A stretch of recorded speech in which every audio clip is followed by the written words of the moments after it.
අපි මේ යෝජිත මාර්ගස්ථ ආරක්ෂණ පනත පිළිබඳව කොළඹ තරුණ බෞද්ධ සංගමය විසින් සාකච්ඡාවක් සූදානම් කළා. මේ සාකච්ඡාවට අපි ආරාධනා කරලා කතා කරන්න අදහස් දක්වන්න ඊටාම විශේෂිත පුද්ගලයන් තුන් දෙනෙක්ට ඒ තුන් දෙනා අපිත් එක්ක ඉන්නවා මේ වෙනකොට. මේ සාකච්ඡාව කරන්න බලාපොරොත්තු වුණේ එහෙම නැත්නම් සංවිධානය කළේ කොළඹ තරුණ බෞද්ධ සංගමයෙන්.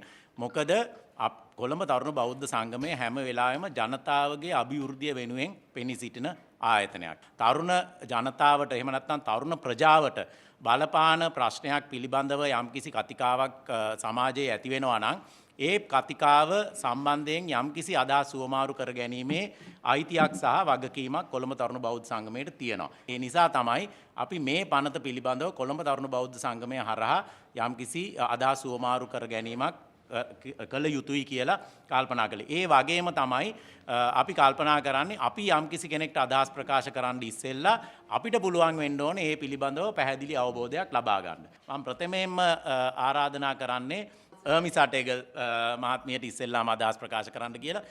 One of the key issues that we are facing with not just this online safety bill but also the other laws that are being presented from time to time, particularly this year, is that there is no process by which this law comes to be gazetted that we are privy to. So there is no transparency before the law is gazetted, no consultations. Usually what is best practice is for a government to put out a draft and then have public consultations, have specific stakeholder consultations, and it is a process that often takes years. For example, the online safety bill law in UK, which has the same name, took almost 7 years from the first draft coming into the public domain for people to give their opinions, share their ideas, their experiences, and to shape the law into something that is very practical and necessary for that society at that time. We don't have any of that. And this is something that really ambushes people when a law is presented in this way.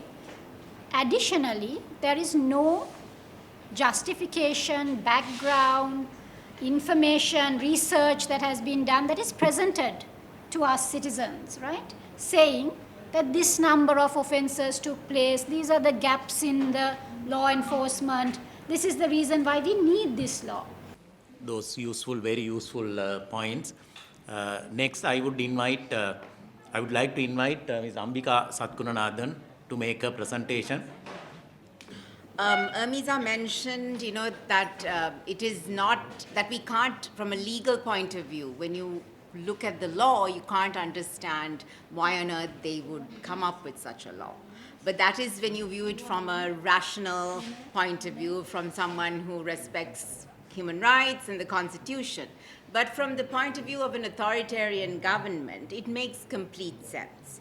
Because we have seen that in the recent past, several, the last few years, not just in Sri Lanka, globally, many protest movements, India is a great example, the US, many protest movements have used social media to mobilize, to express dissent. And we saw that even last year in Sri Lanka, social media plays a huge role in the Aragalaya. And we find that citizens are becoming more aware of their rights and they are questioning the government. We see that constantly. So this is another means of cracking down on that. So within their logical framework, it makes perfect sense.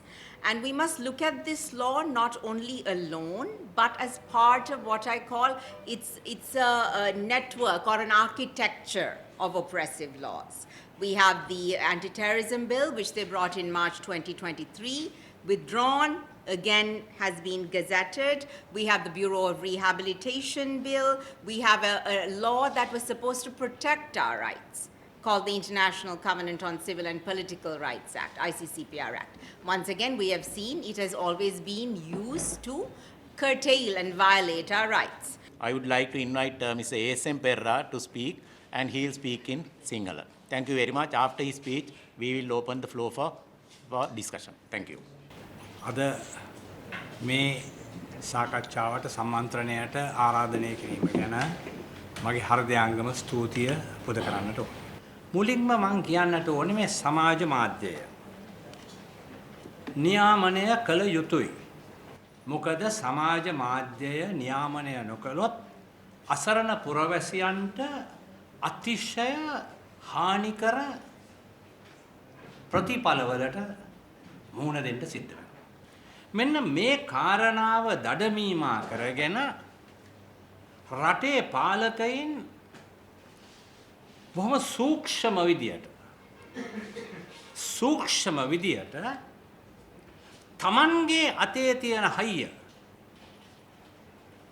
ශක්තිමත් කරගන්න රටේ ජනතාවගේ නිදහස් අදහස් ප්‍රකාශ කිරීමට ව්‍යවස්ථාවෙන් දීලා තියෙන අයිතිවාසිකම මොට කරන්නටත් පියවර ගන්නවා නම් මම හිතන්නේ ශිෂ්ට සමාජයක් හැටියට අපි ඒකට විරුද්ධව අත්වැල් බැඳගත යුතුයි.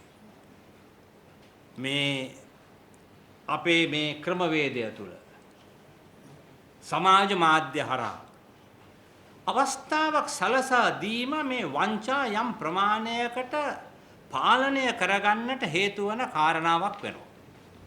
හැබැයි කවුරු හරි නීතියක් ගෙනලා කිව්වොත් ඕගොල්ලෝ ඔය සමාජ මාධ්‍යට දාන හැම වචනයක් අකුරක් ගානේ සත්‍ය මිස අසත්‍යයක් කියන්නට නොහැකිය. වැරදීමකින් හෝ අසත්‍යයක් කියවුනොත් අති විශාල දඬුවම් වලට මුහුණ දෙන්න වෙනවාය කියලා කියනවා නම් අපේ පාලකයෝ අපි දන්නවා ඒකේ සත්‍යතාවය තහවුරු කර ගැනීම සඳහා අපිට අවුරුදු ගාණක් යනවා. මම හිතන්නේ අපි සියලු දෙනාටම හොඳ අදහස් දැක්වීම් වලට සවන් දෙන්න අවස්ථාව ලැබුණා සිංහලෙනුත් ඉංග්‍රීසියෙනුත්. මම හිතන්නේ අපි සියලු දෙනාටම මේක වැදගත් වෙයි කියලා මම විශ්වාස කරනවා.